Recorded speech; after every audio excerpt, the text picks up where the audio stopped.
Break के बाद एक बार फिर आपका स्वागत है। आप देख रहे हैं गांव किसान और अब बात करते हैं कामयाब किसान की दास्तां की। कामयाब किसान की दास्तां, जी हाँ, ये वो मंच है जहां हम आप तक किसानों की वो कहानियां पहुंचाते हैं जो कि दूसरे किसानों के लिए भी प्रेरणादायक होती हैं। ये वो मंच है जहां पर किसानों को अपनी एक पहचान मिलती है और साथ ही उनकी लगन, उनकी मेहनत, इच्छा शक्ति से जो कामयाबी उन्होंने हासिल की है उसे हम एक पहचान देने की भी कोशिश करते हैं।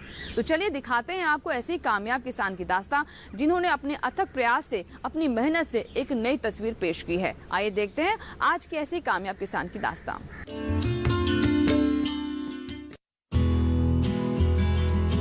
पशुपालन से हमें क्या क्या लाभ होते हैं? सामान्य तौर पर जवाब में दूध से बने उत्पाद और खाद का जिक्र मिलता है। लेकिन जयपुर के एक शख्स है जो पशुपालन करके कई तरह के उत्पाद बना रहे हैं, जिससे मिलने वाला मुनाफा भी कई गुना है। इतना ही नहीं, 15 तरह की अलग अलग गतिविधियों को भी संभाल रहे हैं जो प्रकृति और पशु दोनों के लिए अनुकूल है। गायों का चारा खिला रहे ये है किसान सुरेंद्र अवाना, जिन्होंने 2016 में डेयरी व्यवसाय की शुरुआत 2 गायों से की। लेकिन उनकी मेहनत और सफलता का अंदाजा इसी बात से लगाया जा सकता है कि आज उनके डेयरी फार्म में करीब 195 गायें हैं। शुरुआत में कुछ मुश्किलों का सामना करने के बाद आज सुरेंद्र पशुपालन के साथ साथ मछली पालन, 22 तरह का चारा उत्पादन, जैविक खाद बनाना, बागवानी, गोबर से ईंट बनाना और गोबर से गमले बना रहे हैं। सुरेंद्र कृषि की गतिविधियों को पूरा करने के लिए बारिश के पानी का इस्तेमाल करते हैं। पानी की उपलब्धता बनी रहे इसके लिए उन्होंने 4 तालाब बना रखे हैं, जिनमें बारिश का पानी एकत्र कर लिया जाता है और उसी पानी से उनका हर काम आसानी से संपन्न हो जाता है। इन्हीं तालाबों में मछली पालन भी किया जाता है। अभी यहाँ 15 तरह की एक्टिविटी हो रही है, जैसे खाद बनाना है, मछली पालन है, बहुवर्षीय चारा है, फ्रूट के पौधे हैं 12,000 आदि, इस तरह का काम कर रहे हैं।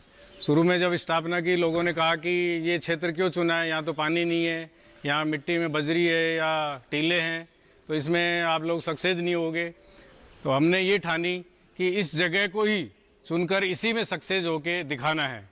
जो किसान ये कहते हैं कि पानी नहीं है, हम कैसे खेती करें, उनको मैं कहना चाहूँगा कि आ जाओ मेरे फार्म पे, देखो हमने 4 पौंड बना रखे हैं और ये पूरा शेड है इसका, देखिए आप, पूरा पानी पौंड में जा रहा है। तो इस तरह से हम इसका शेड का, हमारी खाद फैक्ट्री का, चारों तरफ के स्टाफ क्वार्टरों का सारा पानी है वो पौंड के अंदर बरसात का बचा के और उससे खेती कर रहे हैं। और दूसरा, मिट्टी यहाँ की ख़राब है, उसके लिए हम देखिए गोबर और गौमूत्र से खाद बना रहे हैं, जो भी आपको दिखाएंगे।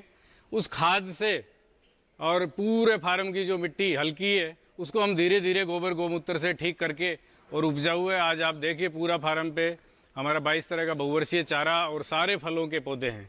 तो इस तरह से हमने ये डेयरी की स्थापना की। सुरेंद्र मानते हैं कि कृषि और पशुपालन से अच्छा कोई व्यवसाय नहीं है। युवा अगर इस ओर ध्यान दे तो अपना ही नहीं बल्कि आने वाली कई पीढ़ियों का जीवन सुरक्षित कर सकते हैं।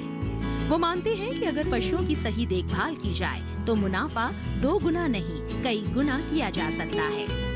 पशुओं के बेहतर स्वास्थ्य के लिए उनके फार्म हाउस में पशु अस्पताल भी खोला गया है, जिसका लाभ आसपास के पशुपालक भी लेते हैं। गोबर से और गौमूत्र से, जैसे अभी मैं आपको दिखाऊंगा, हम जैविक खाद बना रहे हैं और पशुओं के अपशिष्ट से बेस्ट प्रबंधन करके, जैसे गाय का गोबर गौमूत्र है, उसके अलावा बकरी की मींगनी जो हमारे फार्म पे है, भेड़ की मींगनी, मुर्गी की पीठ, घोड़ी की लीद, ऊँट के मींगने आदि राजस्थान की जो माइन से निकलती है, जैसे जिप्सम है, रॉक फॉस्फेट है, डोलोमाइट है आदि मिनरल, और ये पशुओं के अपशिष्ट मिला के हम जैविक खाद बना रहे हैं।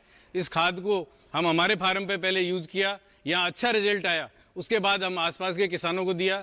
2-3 साल से जो किसान खाद ले जा रहे हैं उसके बहुत अच्छे परिणाम है। अब दूर दूर तक हम एजेंसी देके इस खाद को प्रमोट कर रहे हैं और इसके बहुत अच्छे रिजल्ट हैं। सुरेंद्र की सफलता के पीछे पारंपरिक और आधुनिक तरीकों का समावेश है। वो मानते हैं कि समय के साथ कई तकनीकों को तो अपनाना ही चाहिए, साथ ही पुरानी विधियों से भी शिक्षा लेनी चाहिए। ये समावेश ही हमें आगे ले जाने में मददगार साबित होते हैं।